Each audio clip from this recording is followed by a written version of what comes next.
I have a new story for you. So please hit the subscribe button and tell me what you think of it in the comments section. Why did a ghost hunter stab himself inside a famous axe murder house? An Iowa tourist attraction got extra weird earlier this month when a recreational paranormal investigation turned unexpectedly and somewhat mysteriously violent. On November 7th, a visitor to the world-renowned Villisca Axe Murder House in Iowa was rushed to a nearby hospital after being found with a self-inflicted stab wound to his chest.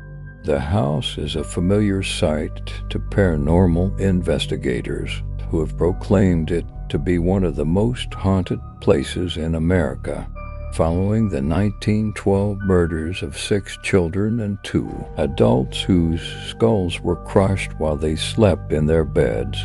The crime was never solved, and visitors to the house regularly report emotional, physical, and supernatural disturbances during their overnight visits.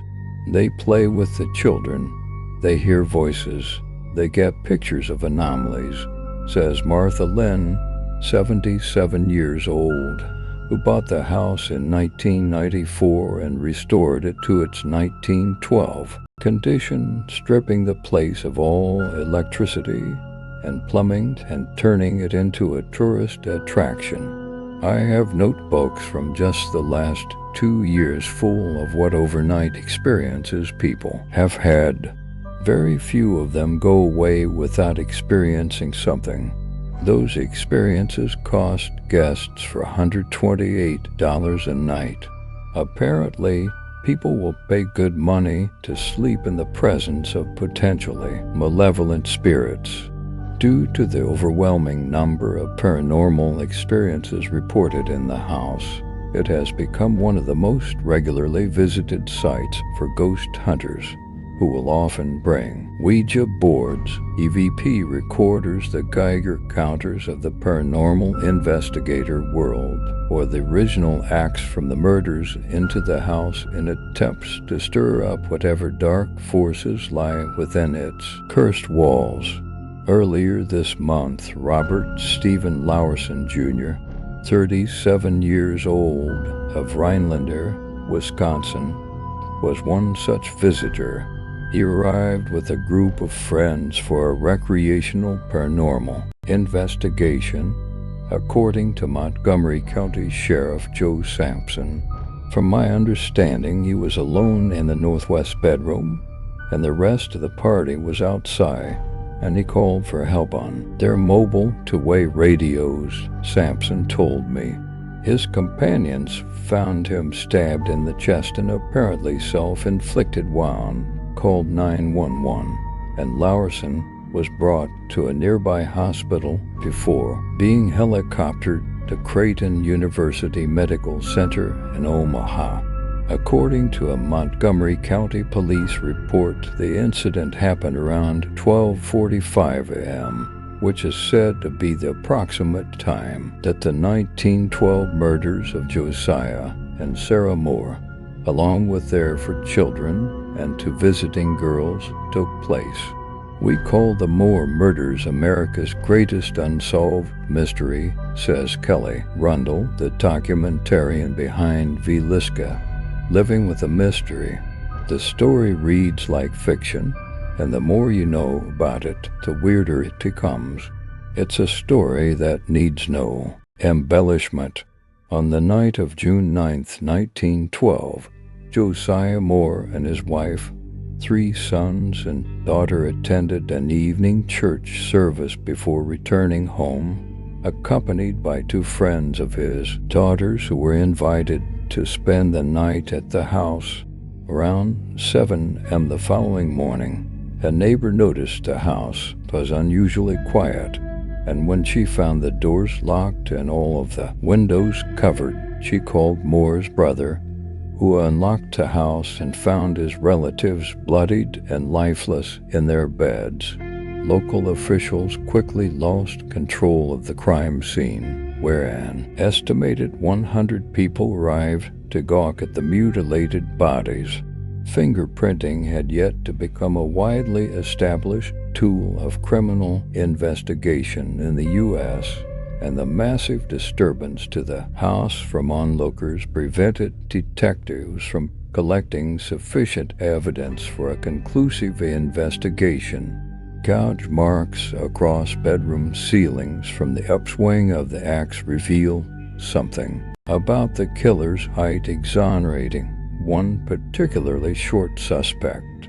But these marks were in the center of the room, not above the victims' beds, and were thought to be the killer whirlwinding the axe in a one-handed frenzy of excitement. The bodies of Lena and Ina Stillinger were discovered in the downstairs bedroom. At the base of 12-year-old Lena's bed, a kerosene lamp was found, possibly used to project light onto her body, which was lying in a sexual pose with her underwear missing, blood smeared across her legs, and defensive wounds across her arms. Investigators believe she was the victim of sexual abuse, and also the only member of the house who attempted to fight off her attacker. With today's technology and investigative techniques, the original murders might have been solved quite easily.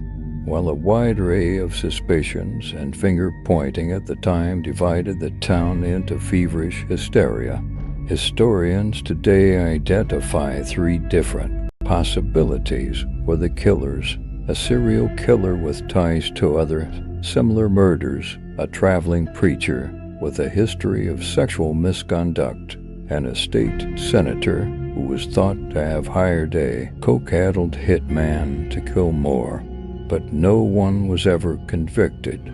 A number of books and documentaries have chronicled the murders and subsequent paranormal investigations of the Moore house. They cite various individuals who claim to have seen a man with an axe roaming the hallways, or heard the desperate cries of children in their bedrooms, or become trapped inside the bedroom closet where Lena Stillinger is thought to have hid from her attacker.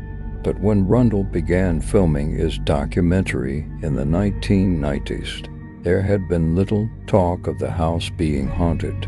He says that in his years of filming inside the house, he never experienced or saw anything out of the ordinary, nor did any of the previous occupants he spoke with who had lived in the house for years before it became a tourist attraction. The first paranormal investigators visited the house in 1999. They declared the house was haunted and that they would identify who the killer was, he tells me. Before this, those who visited were interested in the place merely as a well-preserved document of the past. The house is on the National Registry of Historic Places.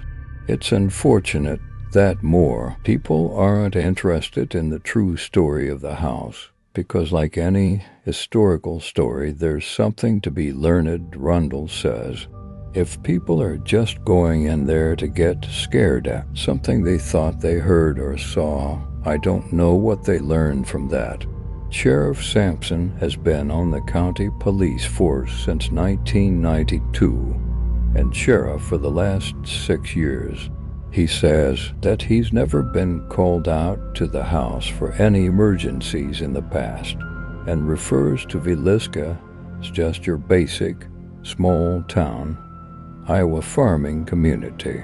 The town has drawn a lot of attention since the Laursen episode, however, and both Sampson and Len, the caretaker, say they have been inundated with media inquiries, which they hope will end soon. This particular incident has been very upsetting, Lynn says. It's publicity, but it's not exactly the kind of publicity you desire to have. I don't want people thinking that when they come to the Villisca Axe Murder House, something's going to happen that's going to make them do something like that. I want them to have a good experience from the house, learn about the history, And if something paranormal comes about, then that's one up for them, I guess. Lynn and Sampson say that Larson has recovered from his injuries, but will not comment any further out of respect for the family. There is a whole body of folklore surrounding the Moore murders, Rundle, the documentarian, says, and that in itself is fascinating, so long as you keep in mind that it's folklore, not fact. So I just regard the paranormal sightings as a contemporary version of that. It's an extension of the folklore that began on the day of the murders. Folklore can tell you more about how people see themselves and how they see the world than it does the facts surrounding the case.